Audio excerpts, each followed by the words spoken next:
The Gospel of John, chapter 13. Before the Passover festival, Jesus knew that his hour had come to depart from this world to the Father. Having loved his own who were in the world, he loved them to the end. Now when it was time for supper, the devil had already put it into the heart of Judas, Simon Iscariot's son, to betray him. Jesus knew that the Father had given everything into his hands, that he had come from God, and that he was going back to God.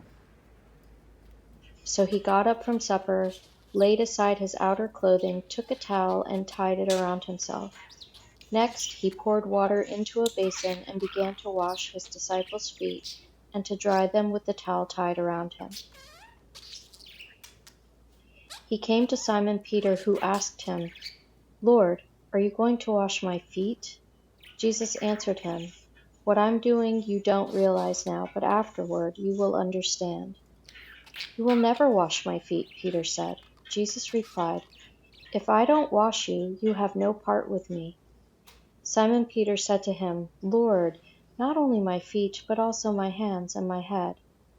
"One who has bathed," Jesus told him, "doesn't need to wash anything except his feet, but he is completely clean. You are clean, but not all of you." For he knew who would betray him. This is why he said, "Not all of you are clean." When Jesus had washed their feet and put on his outer clothing, he reclined again and said to them, "Do you know what I have done for you? You call me teacher and Lord, and you are speaking rightly, since that is what I am. So if I, your Lord and teacher, have washed your feet, you also ought to wash one another's feet. For I have given you an example, that you also should do just as I have done for you. Truly I tell you, a servant is not greater than his master, and a messenger is not greater than the one who sent him. If you know these things, you are blessed if you do them. I'm not speaking about all of you. I know those I have chosen. But the scripture must be fulfilled. The one who eats my bread has raised his heel against me. I am telling you now before it happens, so that when it does happen, you will believe that I am he.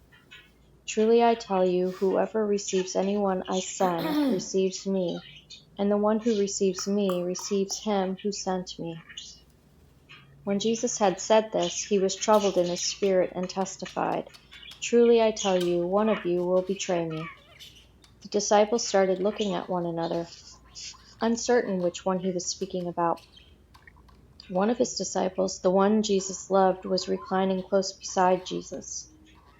Simon Peter motioned to him to find out who it was he was talking about. So he leaned back against Jesus and asked him, "Lord, who is it?" Jesus replied, "He's the one I give the piece of bread to after I have dipped it." When he had dipped the bread, he gave it to Judas, Simon Iscariot's son. After Judas ate the piece of bread, Satan entered him. So Jesus told him, "What you're doing, do quickly." None of those reclining at the table knew why he said this to him. Since Judas kept the money bag, some thought that Jesus was telling him, "Buy what we need for the festival," or that he should give something to the poor. After receiving the piece of bread, he immediately left, and it was night.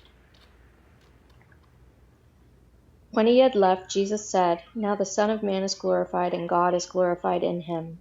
If God is glorified in him, God will also glorify him in himself and will glorify him at once. Little children, I am with you a little while longer. You will look for me, and just as I told the Jews, so now I tell you, where I am going, you cannot come. I give you a new command.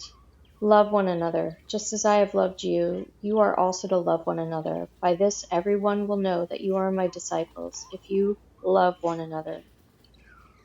"Lord," Simon Peter said to him, "where are you going?" Jesus answered, "Where I am going you cannot follow me now, but you will follow later." "Lord," Peter asked, "why can't I follow you now? I will lay down my life for you." Jesus replied, "Will you lay down your life for me?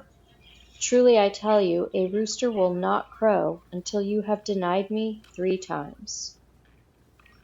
This is the word of the Lord. It is absolutely true and given to us in love. Thanks be to God.